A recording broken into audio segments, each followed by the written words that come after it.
இரவேறும் சுயர்மானார்கள். டேய் இந்திரா, நான் இல்லாத நேரத்துல என் வீட்டுல உனக்கு என்னடா வேலை? ஐயா கல்யாணம் முடிக்கிறதுக்கு 6 மாத காலம் ஆயிட்டது. சரி, உங்களுக்கு நான் கிடாருக்கு சாப்பாடு போடணும்னு உங்க விருந்து கடைக்கு வந்தேன். அப்படியே காட்டு பாதைக்கு நடந்து கொண்டு வந்தேன்.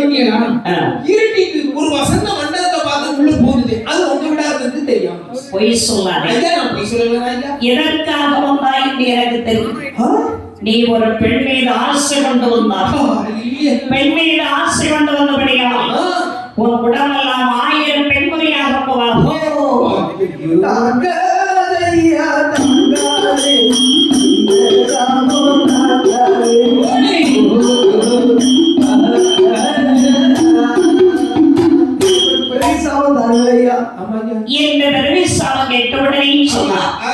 உனக்கு இந்த சாபம் நான் உனக்கு கொடுத்ததுதான். பிறருடைய கண்ணுக்கு 1000 கண்ணாக போவாய். ஆனா இந்திரனுக்கு 1000 கண் உண்டு. அதனாலதான் 1000 கண்ணும். சரி சரி என்று சாபத்தை கொடுத்து அனுப்பிவிட்டு மனைவி அகலியை கூப்பிட்டார். அகலியா சுவாமி வந்தேனையா. ஒரு வரையும் கற்பனையால் சிவனடியால் பதிவிரதையும் நிலைத்தேன். நீ ஒரு கள்ளி. சுத்தமான வெள்ளினாலும் உடம்பில் கொண்டு வித்துருவேன். சுத்தமான வெள்ளி கள்ளி இல்லையே. நீ கள்ள மர வைத்தபடியா இந்த காட்டிலே கருள் கல்லாக போவா. ஐயா கல்லாக போவ என்னே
தெரியாமல் அறியாமல் செய்த குற்றத்தை அருமையாக பொறுக்க வேண்டும்.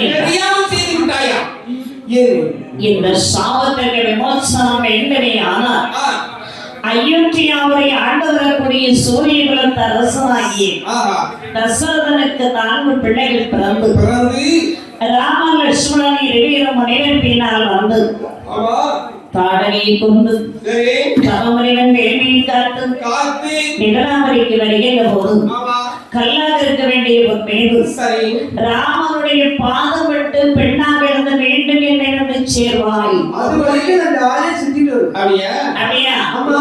கல்லாக இருந்து பெண்ணாக வரும் வரைக்கும் நீங்கள் சிக்கும் சரமும் பித்தன் பேய்